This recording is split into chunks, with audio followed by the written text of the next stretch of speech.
നമസ്കാരം, എല്ലാവർക്കും സൗദം കിച്ചൻ്റെ ഓണാശംസകൾ. ഇന്ന് ഓണം സ്പെഷ്യൽ ഇഞ്ചൻ പുളിയാണ്. കുറച്ച് കറുത്ത പുളിയും കുറച്ച് ചുവന്ന പുളിയാണ്. ഇത് 600 ഗ്രാം പുളിയാണ്, 750 ഗ്രാം വെല്ലം.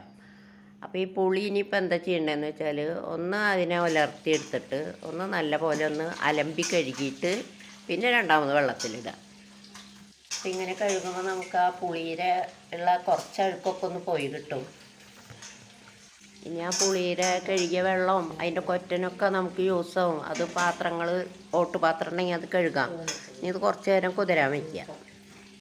പുളിയൊക്കെ കുതിർന്നുണ്ട്. ഇനി ഇതിന് നല്ല പോലെ തിരുമ്പി എടുക്കണം. ഇതിന് തിരുമ്പി പിഴിഞ്ഞെടുക്കുക. ആ പുതിയ പുളിക്ക് ഒരു ഉടച്ചിൽ വന്നിട്ടില്ലേ, പഴയതാണെങ്കിൽ ഒരു 8 മാസം പഴക്കെത്തിയതാണ്.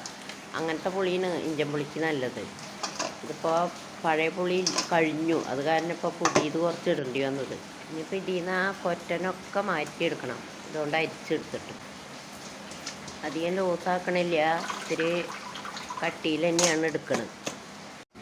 ഇത്ര കട്ടിയെങ്കിലും വേണം, അല്ലെങ്കിൽ കുറേ നേരം വറ്റിക്കണം. ഇനിയിപ്പോൾ ഈ ഇഞ്ചിയും പച്ചമുളകും പകുതി എടുത്തിട്ട് ഇതിൽ പച്ചിടുക.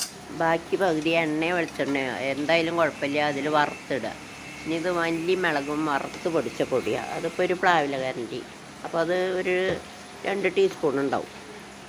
1 ടീസ്പൂണ് മഞ്ഞൾപ്പൊടി, ആവശ്യത്തിന് ഉപ്പിടുക. നല്ല പോലെ മിക്സ് ചെയ്യുക. എന്നിട്ട് അടുപ്പത്ത് വയ്ക്കുക.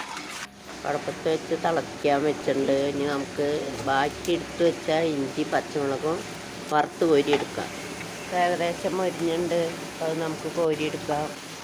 ഈ പുളി അടുപ്പത്ത് വെച്ചത് എന്തായി നോക്കാം. അതൊക്കെ തിളച്ചു. അപ്പോൾ ഞാൻ വെല്ലം വലിയ അച്ചായ കാരണം ഒന്ന് പൊടിച്ച് വെച്ചിട്ടുണ്ട്. അപ്പോൾ അത് ഇടുക. അതിട്ടിട്ടൊന്ന് വീണ്ടും തിളപ്പിക്കുക. നല്ലപോലെ കുറച്ച് നേരം തിളയ്ക്കണം. കട്ടിയാവണ വരെ വറ്റിക്കണം. അത് വറ്റിയിട്ടുണ്ട്. ഇപ്പോൾ ഞാൻ നമ്മൾ വറുത്ത് കോരി വെച്ച പച്ചമുളകും ഇഞ്ചിയിലിടാം. ഏകദേശം ആയി കഴിഞ്ഞു. ഇനി ഇതിന് കടുക് വെച്ചാൽ എണ്ണ വെളിച്ചെണ്ണ ഏതെടുത്താലും കുഴപ്പമില്ല. ഞാൻ ഇപ്പോൾ ഇവിടെ വെളിച്ചെണ്ണയാണ് എടുക്കണത്. അപ്പോൾ കടുകൊക്കെ പൊട്ടിക്കഴിഞ്ഞു. ഇനി നമുക്കതിൽ കാച്ചൊഴിക്കാം. അപ്പോൾ ഞങ്ങളുടെ ഇഞ്ചി മധുരം റെഡി ആയിട്ടുണ്ട്.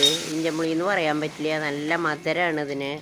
ഇനി ഇതിന് ടേസ്റ്റ് കൂട്ടാൻ 2 ടീസ്പൂണ് പശുനെയ്യ് ഒഴിക്കുക. അപ്പോൾ നല്ല ടേസ്റ്റായിരിക്കും.